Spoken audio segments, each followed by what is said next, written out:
اچھا اب یہ آپ نے اپنی میں چاہ رہی ہوں آپ جواب دیں تو پھر اس کا جواب آپ صلی اللہ علیہ وسلم کی زندگی سے بھی ہمیں ملے گا. اوکے آپ وہ کرتے ہو کہ جو اللہ تعالیٰ نے کر دیا ہو رہا ہے بس ہو رہا ہے ٹھیک ہے. آپ کو کوئی خاص واضح کوئی اہداف نہیں ہے کہ زندگی میں کہاں پہ جیوں, کیا سٹیٹس ہونا چاہیے اور آخرت میں میرا کیا ہونا چاہیے. آخرت میں تو سب کو ہم کہیں گے ہمیں جنت ملنی چاہیے ٹھیک ہے. جنت سے نیچے تو ہم ٹکتے ہی نہیں ہیں. جنت ہی چاہیے اور کرنا بھی چاہیے, لیکن جنت کے لیے کوشش مطلوب ہے نا. جنت تو ایسی تو نہیں نا مل جائے گی. ہار نہیں ماننا چاہیے, کوشش کرنی چاہیے. ہاں میں کہوں میں تو بھی I want to be pilot, کروں کچھ بھی نا, پائلٹ بن جاؤں گی, جہاز چلا لوں گی, نہیں چلا سکتی. اس کے لیے میں کالج جاؤں گی, یونی جاؤں گی, اس سے ریگارڈنگ جو بھی ایجوکیشن ہوگی میں وہ لوں گی, پھر جا کے کہیں میں کامیاب ہوں گی.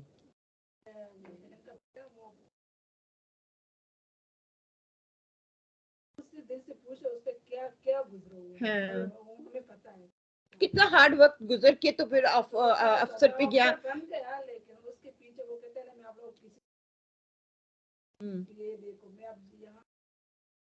اتنے سالوں کی محنت, کتنے سال, 20-25 سال میرے لگے, 20-25.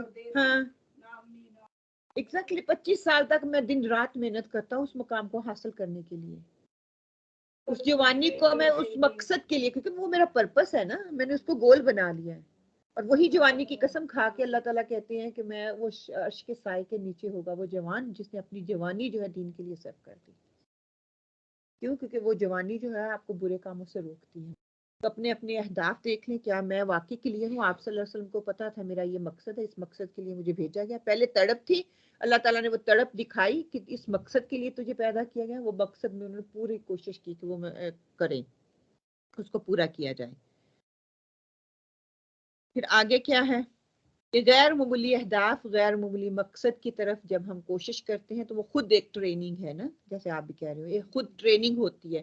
اس میں آپ کو صبر کرنا پڑتا ہے, اس میں آپ کو عاجزی دکھانی پڑتی ہے, اس میں آپ کو برداشت کرنا پڑتا ہے, بھوک پیاس دن رات, ہاں آندھی طوفان کچھ بھی آیا آپ کو کرنا یہ نہیں ہے کہ آج بار سنو پڑی ہوئی تو آج آپ کی کلاس آف, گھر میں بیٹھ جائیں. یہی کلاس ہماری قرآن کی ہو, باجی آج آف ہے, آج ہم نہیں آتے, آج بہت ٹھنڈی ہے. اہداف کلیئر نہیں ہے نا. جاؤں گی تو میں کتنا مس کر دوں گی, دوبارہ تو کسی نے آپ کے لیے کور نہیں نا کرنا. کوئی پرواہ نہیں ہے کہ اگر میرا یہ ایک رکوع رہ جائے گا, میری ایک کلاس چھوٹ جائے گی تو اس کے بعد مجھے اس کے کیا رزلٹ نکلنے ہیں, میں کبھی بھی کیچ نہیں کر سکوں گی. اگر میں آتی ہوں, آنے کا مجھے اجر ملے گا, میرے قدم جو چل کے آئیں گے وہ اجر ملے گا. اتنی ٹھنڈ میں باہر نکلوں گی مجھے وہ اجر ملے گا. اتنے اجر تو میں نے ضائع کر دیے, گھر بیٹھ کے وہ ٹائم میں نے ضائع کیا. ٹائم ضائع ہونے کے ساتھ ساتھ کیا ہوا کہ میں نے کچھ سیکھا بھی نہیں, ٹائم بھی ضائع کیا. جہاں پہ آؤ آپ کے پاس ہیٹنگ ہے, روم گرم ہے, کرسیاں ٹیبل چیئر ہر چیز لگی ہوئی ہے, ہر سہولت آپ کو میسر ہے. صرف چل کے گھر سے باہر نکلنے تک آپ اتنی مشقت نہیں کر سکتے. ہمارے بڑے بڑے مقصد اور گولز کیا کلیئر ہوں گے. آپ صلی اللہ علیہ وسلم کا ہم آگے پڑھیں گے, دن کو سارا دن تبلیغ, رات کو اللہ کے آگے حضوری. ہم کوئی سارا دن کوئی ایک کام کر لیں تو کہتے ہیں اچھا آج تہجد چھوڑ ہی دیتے ہیں, فجر بھی چھوڑ دیتے ہیں, تھوڑی دیر بعد پڑھ لیں گے.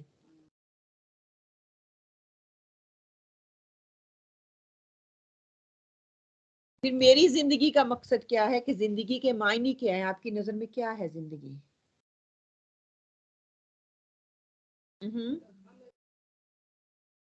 اوکے, کیسے خوبصورت ہے, جب ایکسپلین کریں کہ زندگی خوبصورت ہے, ہم کیسے خوبصورت بناتے ہیں.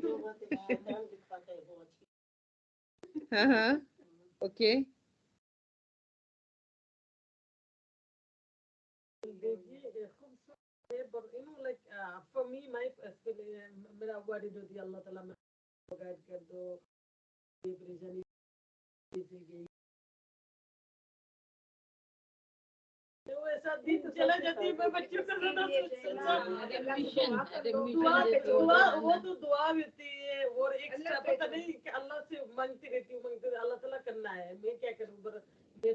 کوشش کرنا چاہیے, ایسے مشن ہے نا ہم لوگوں کو سیکھنا ہے.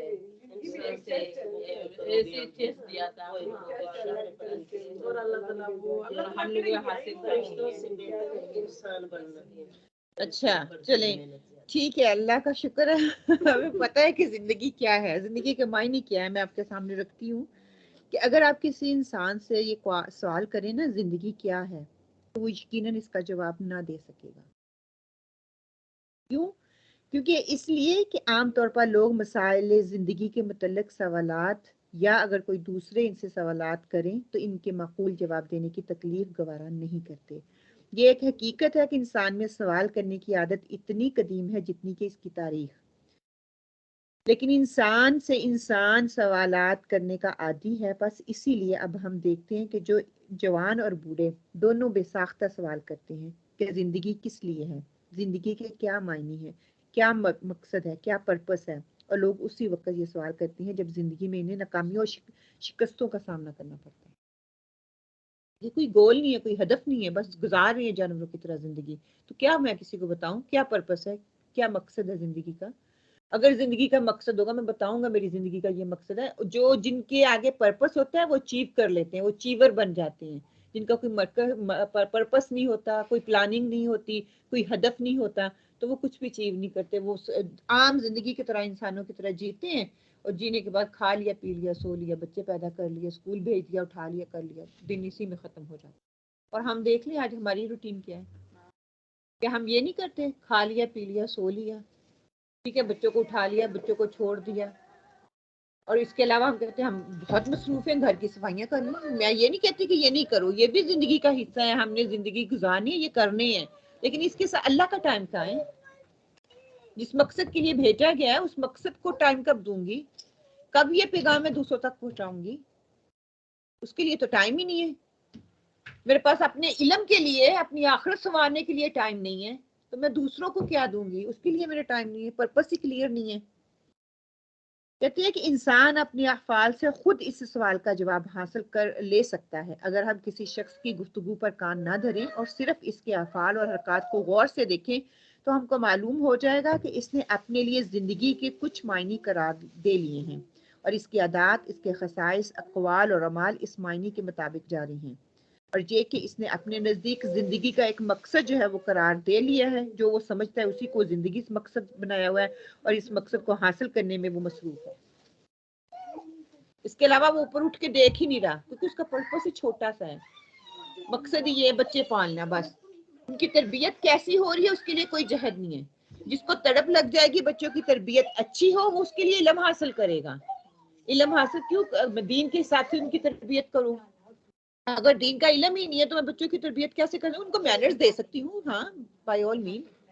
دیکھیں نا ہم نے پچھلے ویک بھی بات کی تھی، اگر کہ اس میں بہت غلو ہے. ایک طرف یہ ہے کہ آپ عبادات میں اچھے ہیں، آپ کے جو ہے کردار، آپ کا اخلاقیات وہ بہت ڈاؤن ہے، اور دوسری طرف آپ کی عبادات نہیں ہے، آپ کے پاس کردار مطلب اسٹیٹس ہے نا، امیر گھر بڑے، تو اٹھنا بیٹھنا کھانا بڑے تہذیب طریقے سے ہو رہا. دونوں میں غلو ہے، دونوں میں بیلنس نہیں ہے. دین تو دونوں چاہ رہا ہے، اخلاقیات بھی ہوں، مینرز بھی ہوں، دوسروں کو پتہ چلے یہ ایک مسلمان ہے. اس کے ساتھ ساتھ عبادات، پرپس آف لائف، مقصد جو ہے اس کو بھی پورا کرنا ہے، اس کو بھی تقویت دینی ہے. پھر زندگی کا مقصد اور جو ہے اس کا تعین کرنا کہ زندگی کیا ہے. کہتے ہیں کہ زندگی کا مقصد، اس کے کیا معنی ہے، کوئی بھی پوری طرح سمجھ نہیں سکا. ہم زندگی کو ایسے ہی معنی ایک حد تک نیک اور مفید مقصد دیکھ سکتے ہیں، بالکل غلط بھی نہیں کہہ سکتے اور بالکل ٹھیک بھی نہیں کہہ سکتے. اب زندگی کے مقاصد ان دو قسموں کے درمیان ہوں گے. ایک کیا ہے حقیقت کا مطلب کیا ہے، دوسرا انسانی بندھن، کہ جب انسان کو رشتے میں بنتا ہے اس کے بعد اس کی لائف شروع ہو جاتی ہے. ایک کیا ہے کہ حقیقت کیا ہے، کہ حقیقت استعمال کریں تو ہمارا مطلب اس حقیقت سے یہ مراد ہوتا ہے کہ جس کا تعلق انسانی اور دنیاوی انسانوں کی زندگی ہے، اس کے سوائے اگر کسی اور کی حقیقت کا وجود ہو تو اسے ہم نہیں جان سکتے اور نہ ہم اس سے کوئی تعلق یا کوئی ایسا مقصد اس سے نکال سکتے ہیں. بیسکلی یہی ہے کہ زندگی کا مقصد اور تعین کرنے کے لیے ہمیں جاننا پڑے گا کہ زندگی ہے کیا، ریئلی زندگی کا مقصد اور پرپس ہے کیا. پھر اگلا کیا ہے، زندگی کا مقصد دوسروں کی خدمت. کیسے؟ آپ صلی اللہ علیہ وسلم نے ساری زندگی دوسروں کی خدمت کی، آپ نے کبھی نہیں کہا کہ میری خدمت کی جائے. آج کل ہمارا رویہ کیا ہے، میرا حق کہاں ہے، میرے لیے اس نے کیا کیا، میں نے اس کے لیے وہ کیا. کتنوں کو ہم اپنے سے پہلے رکھتے ہیں. آپ صلی اللہ علیہ وسلم کی بہت سی سیرت کو کھول کے دیکھیے، ہر مقام پہ آپ نے دوسرے کو پہلے رکھا. ہم کہتے ہیں ٹیکر بن جائیں, مجھے دیتے جاؤ, گیور نہ بنے. دیکھیے پہلے کہتے ہیں forgive then forget. forget کرو گے تو forgive کرو گے نا. ہم کہتے ہیں نو, پہلے مجھے دو, ہم پہلے گیور, آپ گیور بنے, میں گیور نہیں بنوں گی. اب گیور بن کے دیکھیں, کہتے دینے والے کا ہاتھ لینے والے کے ہاتھ پہ اوپر ہوتا ہے. ہمارا الٹی دماغ کی چل رہی ہے نا, شیطان نے ہمارے دماغ الٹے چلائے ہیں. نہیں, اس نے تو فون نہیں کیا, اس نے تو بلایا نہیں, میں کیوں کروں. یہ نہیں کہ میں کروں, I want to be different to her. وہ فیملی میٹر ہو, وہ کوئی اور میٹر ہو, ہر میٹر میں یہ سوچے کہ میں یہ کروں گا, میں نے دوسروں کی خدمت کرنی ہے, میں نے دوسروں کو مقام دینا ہے, میں نے دوسروں کے لیے سوچنا ہے. کیوں, یہ آپ صلی اللہ علیہ وسلم کی جو ہے سنت بھی ہے, اور قرآن پاک میں اللہ تعالیٰ کہتے ہیں وَسَارِعُوا إِلَىٰ مَغْفِرَةٍ مِّن رَبِّكُمْ وَجَنَّةٍ عَرْضُهَا, کہ دوڑ لگاؤ اپنے رب کی بخشش اور جنت کی طرف. اگر مجھے جنت اور بخشش چاہیے تو مجھے اپنے آپ کو پیچھے چھوڑنا ہے, دوسروں کو ترجیح دینی ہے, دوسروں کو آگے رکھوں گی. اس سے آپ کا دل کے اندر سکون بھی آئے گا, آپ کو تقویت بھی ملے گی. آپ اپنے آپ کو جتنا مرضی نرچ کر لو, اپنے آپ کو جتنا مرضی بڑا سٹیٹس دے لو, لوگوں کے اتنے بڑے گھر ہیں لیکن سکون نہیں ہے. وہ جھونپڑیوں میں رہنے والے دوسروں کے لیے جیتے ہیں تو وہ سکون کی نیند سو رہے ہیں. کیوں, ایسا کیوں ہے؟ ہاں, کیوں؟ کیونکہ میں نے پیسے کی دوڑ کو اپنا مقصد بنایا. انہوں نے کیا, دوسروں کی خدمت کو اپنا مقصد بنایا. جنہوں نے دوسروں کی خدمت کو اپنا مقصد بنایا, اللہ تعالیٰ نے دلی سکون ان کو دیا, اور آخرت میں ان کا ہی مقام سب سے پہلے ہے. ہماری ترجیحات جو ہیں وہ بگڑ گئی, ہماری ترجیحات جو ہیں وہ ڈیفرنٹ ہیں. پھر آپ صلی اللہ علیہ وسلم ہمیشہ با حوصلہ اور پر امید تھے. اس میں 3 واقعات آپ کے سامنے رکھوں گی. سفر طائف ہے, خندق کھودنے کا واقعہ, اور ہجرت کے مواقع پر سراقہ بن مالک جو ہے ان کا واقعہ جو ہے انشاءاللہ تعالی میں آپ کے سامنے رکھوں گی. سفر طائف بچپن سے ہم پڑھتے آئے ہیں, سفر طائف بھی پڑھا ہم نے, جنگ خندق بھی پڑھا.